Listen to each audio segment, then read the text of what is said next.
crash course, the Caro.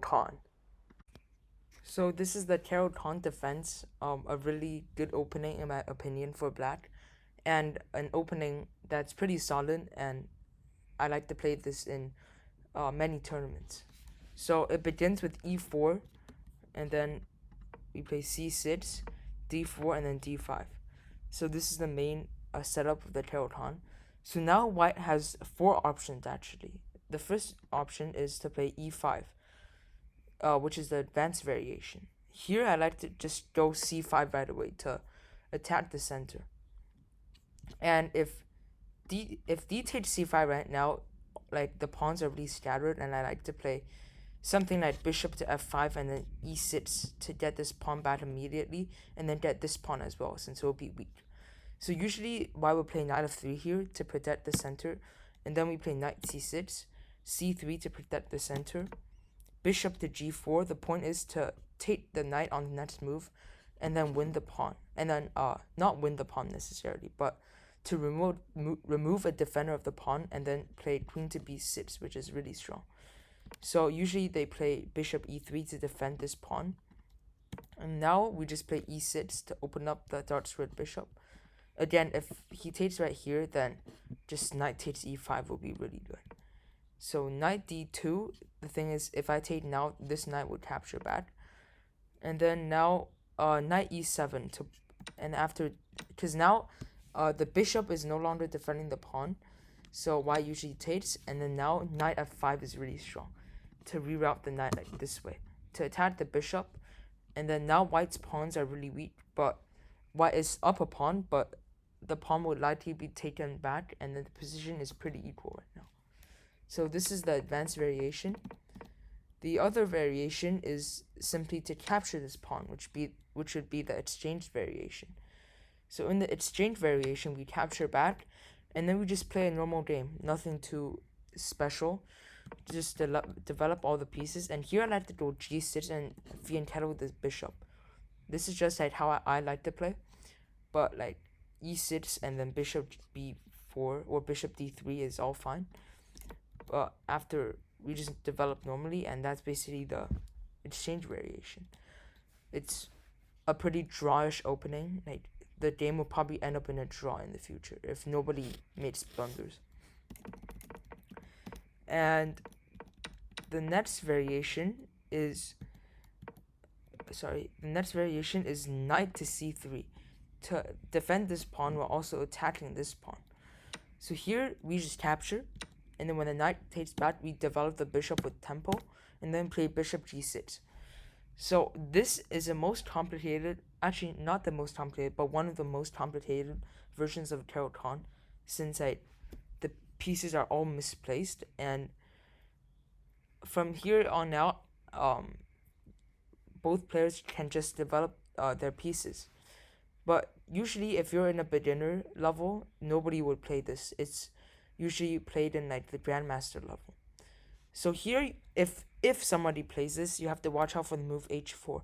Since after h4, if you just develop normally, you lose the game after h5, because your bishop is sort of not necessarily trapped, but you'll lose the bishop for a knight. But for example, if you play like a random move here, then you lose immediately, because like you just lose a bishop right away here.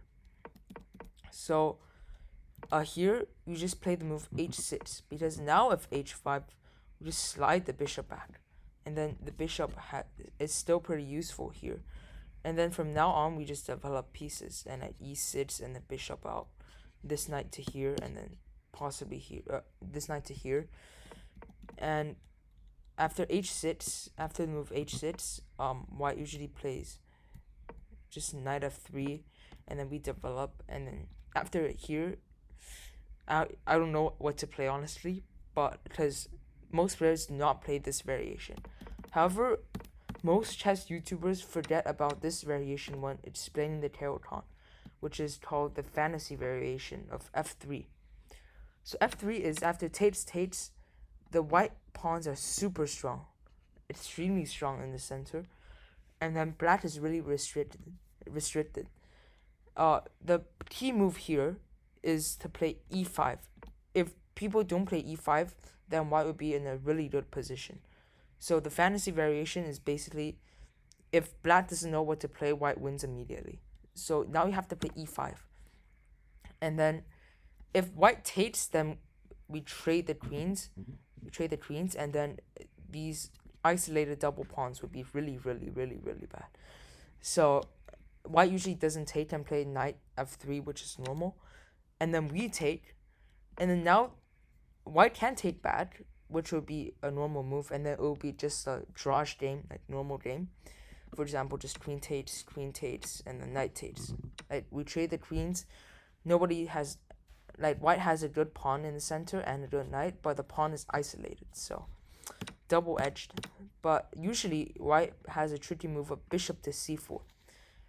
So now when we develop the knight, knight to g5 is really strong. So here we have to play the move bishop to e6. We have to give the pawn back. After takes, it seems like black is actually losing right here because you're going to lose this pawn as well, and you'll be losing. But there's this key move of queen to e7, which still defends his fork and pins the knight to the pawn all the way to the king. Super good move. So after knight takes, we check. And now the position is really complicated.